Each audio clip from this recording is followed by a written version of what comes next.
আমরা আপাতত আজকে মামুনুল হক ভাই অফিসটা উদ্বোধন করেছে। তো এখানে হচ্ছে আমরা জোটবদ্ধভাবে এবার নির্বাচন করতেছি এবং অন্যরকম নতুন একটা বাংলাদেশে আমরাই বাংলাদেশ, তাই না? তারপরে আমাদের জানি কি সমৃদ্ধ উন্নত নিরাপদ বাংলাদেশ এবং নিরাপদ মোহাম্মদপুর ঢাকা 13। হ্যাঁ, মোহাম্মদপুরের নিরাপদ ঢাকা 13। তো এই লক্ষ্যে আমরা একসাথে অনেকগুলি দল মিলে একসাথে এই এলাকায় কাজ করতেছি। তো আমাদের এই এলাকার জন্য আমি স্থপতি শামসুন নাহার মুন্নি, আমি হ্যাবোটের অ্যাম্বাসেডর হিসাবে মনোনীত হয়েছি এনসিপি থেকে।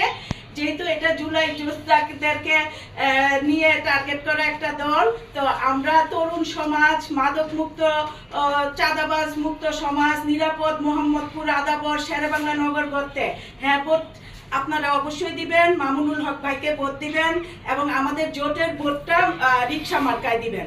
অনেকে আমাদের ভোটের এখানে আমরা হ্যাঁ ভোটের একটা সিল হবে, একটা সিল মারতে হবে আপনাকে।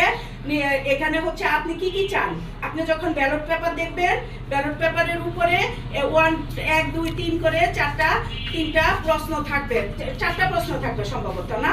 এই 4টা প্রশ্ন পড়বেন, বুঝবেন কিংবা আগে বুঝে নেবেন, ওইটাই হ্যাঁ। এই প্রশ্নগুলি কি, যে আপনি কি এই দেশটা আপনার ক্ষমতাকে আপনার হাতে নিতে চান কিনা, এটাই। তো এই প্রশ্নগুলির মাধ্যমে আপনি কি চান যে তত্ত্বাবধায়ক সরকার, নির্বাচন কমিশন, সরকারি কর্ম কমিশন, টিএসসি গঠনে সরকারি দল ও বিরোধী দল যৌথভাবে কাজ করবে। এখন কি দেখি আমরা দাঙ্গা, হাঙ্গামা, মারপিট, হানামারি, বিরোধী দলকে গুম খুন, এগুলি আর হবে না। আমরা পেশাজীবী লোক, আমরা কিন্তু আসলে রাজনৈতিক অত না। আমি পরিচয় দিয়েছি, আমি আর্কিটেক্ট, আমি বুয়েটে পড়ালেখা করেছি, আমি ওয়ার্ল্ড প্রজেক্টে কনসালটেন্সি করি, আমি সারা বাংলাদেশে 534টা থানায় মাইক্রো ইকোনমিক ড্রোন প্রজেক্ট এবং ফান্ড প্রজেক্ট ইত্যাদি প্রজেক্টে কাজ করি এবং আমি গরিবদের আবাসন বা কর্মসংস্থান, এগুলির যে এনভায়রনমেন্ট ডেভেলপমেন্ট, এগুলি নিয়ে আমি রিসার্চ করি এবং প্রজেক্ট তৈরি করে প্রজেক্টগুলি ডেভেলপমেন্টের জন্য বিভিন্ন ডোনার বা এদের কাছে প্রপোজাল আকারে পাঠাই। তো আমার কথা হচ্ছে, আমরা কোনো কাজই করতে পাই না, হয় সরকারি দলের লোক না হলে কি আমার প্রোফাইল নেয় না, আমার কাজ হয় না, কিংবা তবদিল করতে হয়, তবদিলের মধ্যে আবার কত কিছু।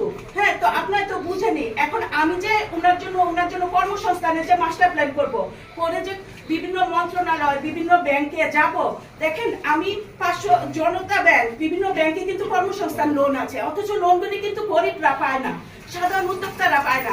আমার এদিকে ভাবা পিঠার ও কিছু চুরি করে না, ওকে যদি আমরা লোনগুলি দেয় এবং লোকাল আমাদের মনিটর করে, ওরা কিন্তু আবার আমাদের অনেক ডিস্ট্রিবিউশন আছে। আমরা মুসলিম কান্ট্রি, আমরা জাকাত দেই, আমরা 2 টাকা লাভ হলে খুশি হয়ে দেই, ভাইকে বিভিন্নভাবে উন্নয়ন করতে চাই। তো আমরা এই উন্নয়নগুলি করতে পারি না। দেখা যায় যে কিভাবে কেন পারি না, আমাদের মধ্যে একটা আতঙ্ক কাজ করে। আমরা কোনো একটা প্রজেক্ট দিতে গেলে আমাদের প্রজেক্টটা পাস হয় না, কারণ আমরা সরকারি কোনো রেফারেন্সে যাই না, ঠিক আছে? আমরা সাধারণ লোক, তো আমরা ওখানে আমাদেরকে দেওয়া হয় না। আরো 2টা বিষয় আছে, যেটা আছে দিনে দিনে আমরা মাদক মুক্ত দেশ কেন করতে পারি না। এই যে মাদকাসক্ত কারা, কারা সন্ত্রাসী, কারা চাঁদা, তাদের জন্ম পরিচয় ঠিক নাই। কেন ঠিক নাই? কারণ দেখা যায় যে আপনি ক্যাম্পের ভিতরে আমি সার্ভে করেছি বিগত দিনে, দেখা যায় যে ছেলেটা সত্যিকার অর্থে মাদকাসক্ত, তার কিন্তু ব্রেন ঠিক নাই, সে বাপকেও মেরে দিবে, মাকেও মেরে দিবে। হ্যাঁ, তার মধ্যে ওই যে বলেন আল্লাহ মোহর মারা কিন্তু অনেক জায়গায় আছে, আপনারা তো ভালোই জানেন। কিন্তু তার হচ্ছে মোহর কি, সে একটা ডেঞ্জারাস, সে একটা অসুস্থ, তাকে আমরা চিকিৎসা করতে পারি, চিকিৎসালয়ে গিয়ে উন্নত মানে চিকিৎসা দিয়ে তাকে ঠিক করতে পারি, কারণ তার তো পরিবার থেকে ওই শিক্ষাটা আসে নাই। আর দিনে দিনে আমরা এগুলোকে প্রমোট করতেছি যে নেশা করে পরিবারকে নষ্ট করো ইত্যাদি। আমি বেশি কথা বলবো না, আমি শুধু এই হ্যাঁ ভোটের প্রচারণা করার জন্যই আজকে আমরা আপনাদের সাথে কথা বলতে আসছি।